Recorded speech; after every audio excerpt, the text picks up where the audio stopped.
Okay, Double O Mirage, we've got to go out and save the world from megalomaniacs that'll... What's the plan this time? We gonna steal microchips and blow up San Francisco? We gonna poison the whole world and live underwater? Well, give me something, boss. We gotta know what we're going against.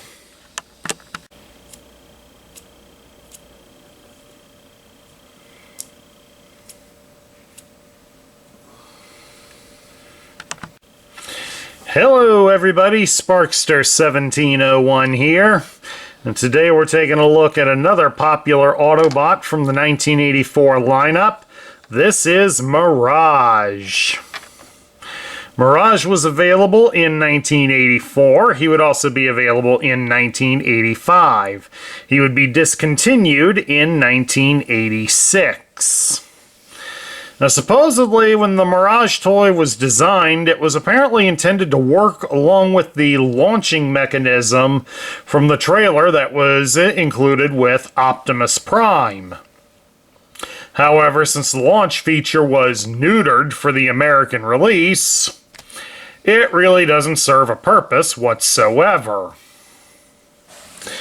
Now, Mirage functioned as the spy for the Autobots, although the lore does seem to indicate that his loyalty is somewhat suspect. Mirage was apparently a wealthy individual on Cybertron and learned his marksmanship skills by going hunting for turbo foxes. He supposedly, before the war, had fellow Autobot Hoist design for him a grand hunting estate. However, there are some, most notably Cliffjumper, who certainly believes that if Mirage was offered the chance by the Decepticons to have his wealth and status back, he would gladly jump for it. There is an episode from the second season of the Generation 1 cartoon that does go into this about Mirage. And let's face it, one of the later versions in the modern era of the Transformers did have Mirage done up as a Decepticon. So, rather interesting little play. Now, while the tech spec file lists him as only being a spy, the More Than Meets the Eye guidebooks also adds counterintelligence to him as his function. So that definitely helps play into more the thoughts of being a character like 007. Somebody that will be sent out not to cause disruption to enemy forces, but also to be authorized to assassinate key figures. Now let's take a look at some of Mirage. Let's take a look at Mirage's accessories. We're going to start here with his rifle. His rifle is done up in chrome, but it does have white plastic underneath it, as you can see here. It's kind of worn out here on the grip. So if you're picky about that sort of thing, definitely keep an eye out for that. Mirage also has 3 missiles. Because right here are the other 2 missiles. And again, they are also done up in chrome.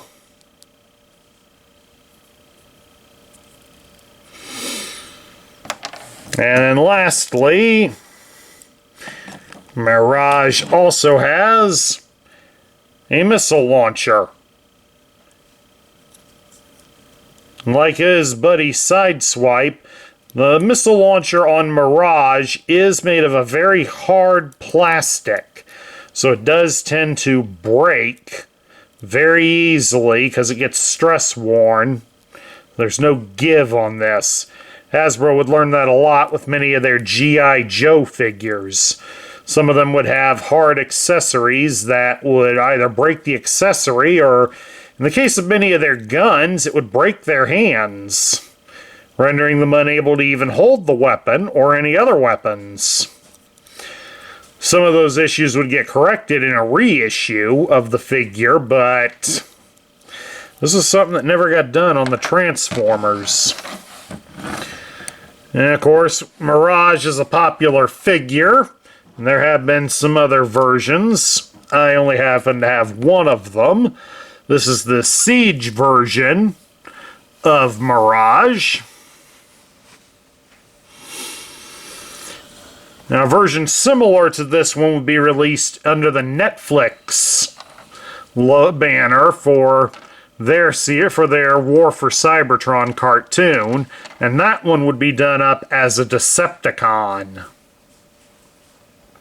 Of course, this version would also have a retooled head and would be redone up in trans blue plastic and would be sold in a 2-pack with Impactor.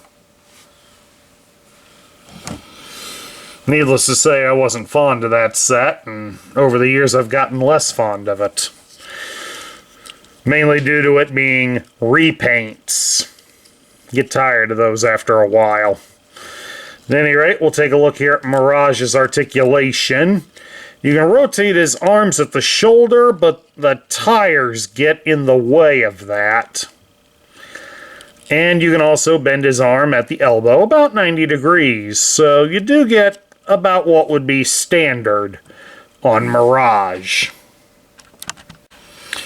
Okay, we're going to transform Mirage now, and we have to be rather careful with him because there is a section on him that is very fragile, so we're going to do it first.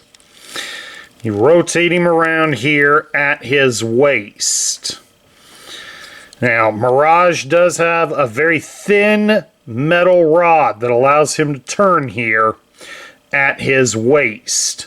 That rod does break very easily, so do take that into consideration if you're buying a loose one. We're going to then next come up here to his shoulders, and we're going to bring down the wheels, and then we can fold up his chest. Now we got to do this in tandem or in a different way. There we go. Bring the chest up partially, then bring the wheels down so that they clear it. And that helps form the front of the car. Lower the arms to the side, and then you work them into his shoulders. Bring the legs together and slide the body down. And then you come up here and fold down the feet to form the spoiler. And there you have it. Mirage is in his alternate form of a Formula One racing car, designed by Ligier. Now there is some interesting things on here for his stickers and markings. He's got the sponsor of Citanes here on the side, and the C is really supposed to be a G for Gitanes. I hope I'm pronouncing it right, but it is apparently a French cigarette maker, and they use a gypsy girl as their symbol, or at least they did at the time this toy was made, and while it's not exactly clear, that's what this is intended to be here on the side. And of course the ELF logo here on the front of the car and on the side of the spoiler. That is for a French gasoline company, which is apparently merged with another company at this present time. Something to definitely think about with the games being in Paris this year. And next we'll take a look here at Mirage's file card. It's got a picture here that would have matched the one on the front of the box. It's done up in red to show he's an Autobot. It even says it above the picture. It gives his name as Mirage. His function is Spy. And there's a quote, presumably from Mirage, that says, "Who and what I am, I hide from the enemy." Mirage is not thrilled about being an Autobot freedom fighter. Prefers hunting turbo foxes on Cybertron with his high-priced friends. Effective fighter, more effective intelligence gatherer. Electro Displacer can cast illusions, altering his physical placement and appearance for up to 6 minutes. That was featured heavily in the cartoon. It was mainly used by him to become invisible. Expert marksman with armor-piercing rocket dart hunting rifle.